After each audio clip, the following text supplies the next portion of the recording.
بسم اللہ الرحمن الرحیم۔ آج ہم سورۃ المائدہ کا تعارف اور فضائل ذکر کریں گے۔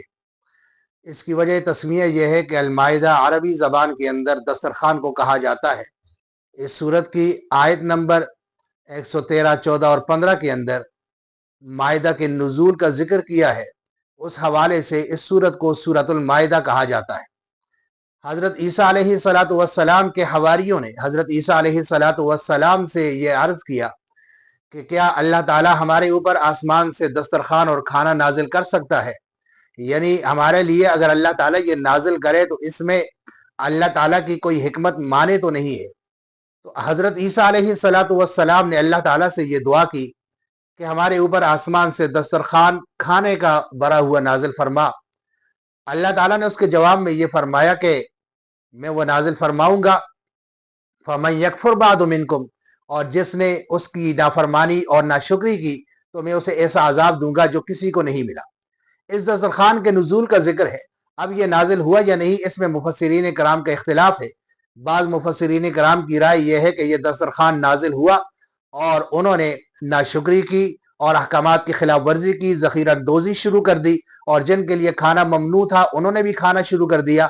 اس کی وجہ سے اللہ تعالیٰ نے انہیں عذاب میں مبتلا کیا۔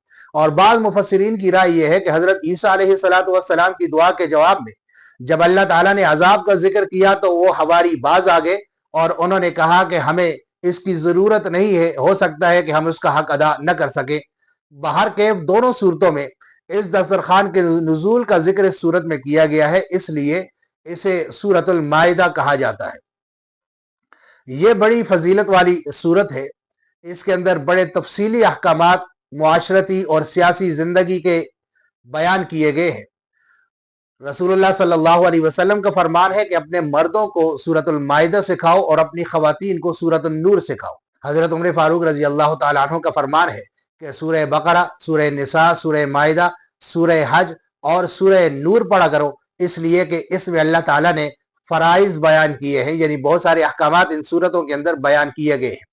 حضرت عمر فاروق رضی اللہ تعالیٰ عنہ کے زمانہ خلافت میں آپ کے پاس ایک یہودی آیا اور اس نے کہا کہ آپ کی کتاب میں ایک ایسی آیت ہے کہ اگر وہ آیت ہمارے اوپر نازل ہوتی، ہماری کتاب میں موجود ہوتی، تو جس دن وہ نازل ہوتی اس دن کو ہم عید کا دن بنا لیتے۔ حضرت عمر فاروق رضی اللہ تعالیٰ عنہ نے فرمایا کہ وہ کون سی آیت ہے؟ تو اس نے جواب دیا وہ تکمیل دین کی آیت ہے، یعنی وہ آیت جس میں اس بات کا ذکر ہے کہ آج ہم نے دین مکمل کر دیا، الیوم اکملت لکم دینکم۔ تو حضرت عمر فاروق رضی اللہ تعالیٰ عنہ نے جواب دیا کہ ہمیں معلوم ہے کہ یہ کب نازل ہوئی، یہ جمعے کے دن نازل ہوئی اور وہ عرفہ کا دن تھا، اور ہمارے لیے جمعہ بھی انتہائی احترام کا دن ہے اور ہمارے لیے عرفہ کا دن بھی انتہائی احترام کا دن ہے۔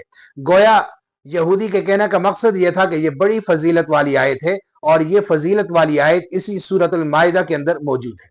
سورۃ المائدہ کے نزول کا جو زمانہ ہے یہ 6 ہجری سے شروع ہوتا ہے اور یہ 10 ہجری تک یہ زمانہ چلتا ہے، یعنی رسول اللہ صلی اللہ علیہ وسلم کے وصال اور آخری زندگی تک اس سورت کا نزول ہوتا رہا ہے، کیونکہ آپ صلی اللہ علیہ وسلم پر جب آخری آیت نازل ہوئی ہے وہ حجۃ الوداع کا موقع تھا، اور اس کے بعد آپ صلی اللہ علیہ وسلم صرف 83 دن زندہ رہے ہیں، اور اس کی ابتدا صلح حدیبیہ کے موقع پر ہوئی، اور صلح حدیبیہ 6 ہجری میں ہوئی ہے۔ مسلمان 6 ہجری میں عمرہ ادا کرنے کے لیے مدینہ سے مکہ کی جانب جاتے ہیں، اور قریش مکہ کو اس بات کی اطلاع ہوتی ہے، وہ آتے ہیں اور آپ کا راستہ حدیبیہ کے مقام پر روک دیتے ہیں اور کہتے ہیں ہم آپ کو عمرہ ادا کرنے نہیں دیں گے، اور پھر یہاں پر اختلافات آگے بڑھتے ہیں۔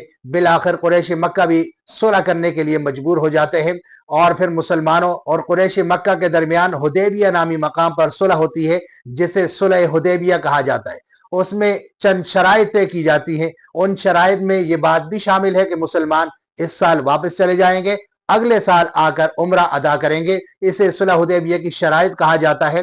رسول اللہ صلی اللہ علیہ وسلم نے ان تمام شرائط کو حکمت کی بنیاد پر قبول کر دیا تھا۔ اس صورت میں اللہ تعالیٰ نے ان وعدوں اور ان شرائط کو پورا کرنے کا حکم دیا ہے، بلکہ اسی سے صورت کی ابتدا کی گئی ہے، اور اس کے بعد اگلے سال مسلمان جو عمرے کے لیے جائیں گے اس حوالے سے احکامات ذکر کیے گئے ہیں۔ اور اس صورت میں جو احکامات ذکر کیے گئے ہیں یہ انتہائی اعلیٰ مضامین ہے اور اسلام کے فتوحات کے زمانے سے تعلق رکھتے ہیں، جب مسلمان عروج پر تھے، کیونکہ 6 ہجری سے لے کر 10 ہجری تک کا جو زمانہ ہے یہ اسلام کے انقلاب کا زمانہ ہے، اور آس پاس تمام علاقوں میں اسلامی جھنڈے لہرائے جا چکے تھے، اس لیے سیاسی اعتبار سے، معاشرتی اعتبار سے یا غیر مسلموں کے اعتبار سے جو بھی احکامات دیے ہیں وہ احکامات آخری احکامات ہیں اور ان کے اندر پھر کوئی تبدیلی نہیں ہوئی۔